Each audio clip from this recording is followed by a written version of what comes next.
Bentley. So today we're going to be talking about biofilms. So we're going to start with a zoomed out view of what biofilms are. Then we're going to zoom in into how they're made, and then we'll do a full-on discussion.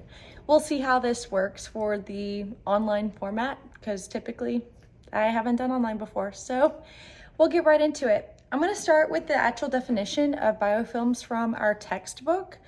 So that reads as, biofilms are a complex synergistic relationship among numerous microorganisms, often different species, attached to surfaces such as teeth, rocks and streams, shower curtains, and like I mentioned in the prompt, it can be found in your lungs and different areas like that. And so we'll dive into how they attach to those surfaces to then affect us.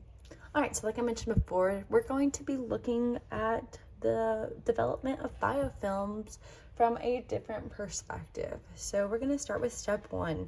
Step one is free living microbes. They're looking for a place to habitat or make a habitat.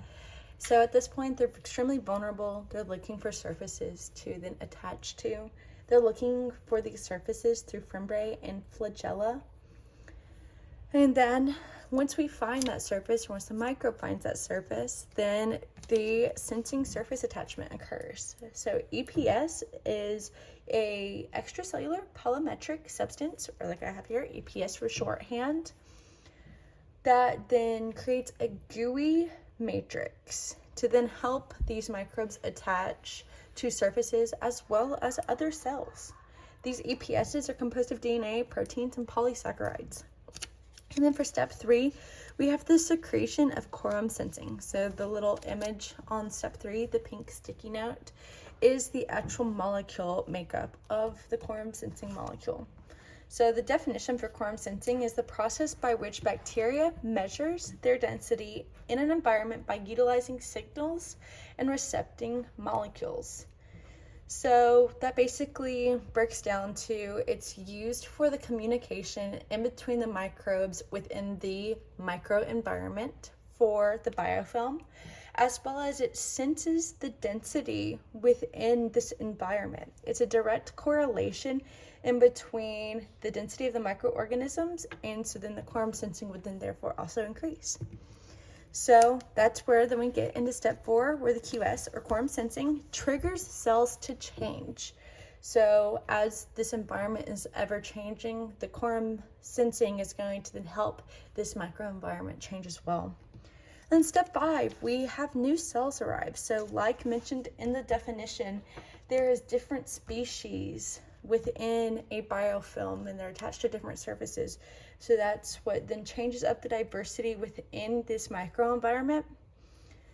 And then last but not least, we have what's called streamers. And so as you can see here, there's like a repeat button. It's rinse and repeat almost, where there's microbes that leave the environment or the biofilm, and they either are a free living microbe, or then they rinse and repeat the cycle, where then they go to step two and attach to a surface. So that is the basic fundamentals of the biofilm development. So that was a super quick layman's terms on how biofilms are developed. And so I want to go a little bit more in depth on how biofilms affect the host immune system. So I'm actually going to refer back to the prompt for this one, where it was mentioned that biofilms have been seen to cause cystic fibrosis, which is a lung disease. And that makes a lot of sense based off of how the biofilms are created. So if we look back to step 2 to 3, where that EPS is created, that sticky, gooey matrix, where then it attaches to the surface and then causes other cells to then attach to it, it's going to cause your airway to then be sticky in itself, where gas exchange is going to then be harder. And if then drugs cannot affect these, like I mentioned before, then these biofilms basically are at a win for then taking over the host immune system. So how do we prevent biofilms from developing and causing cystic fibrosis or teeth plaque or different things that affect our immune system or our day-to-day lives? So medical professionals are actually looking at developing sensor blockers that cause microbials to not communicate with one another, and therefore develop that colony or group. They're also looking at amplifying quorum sensing, where it interrupts the communication in a different way to then prevent the biofilms from developing.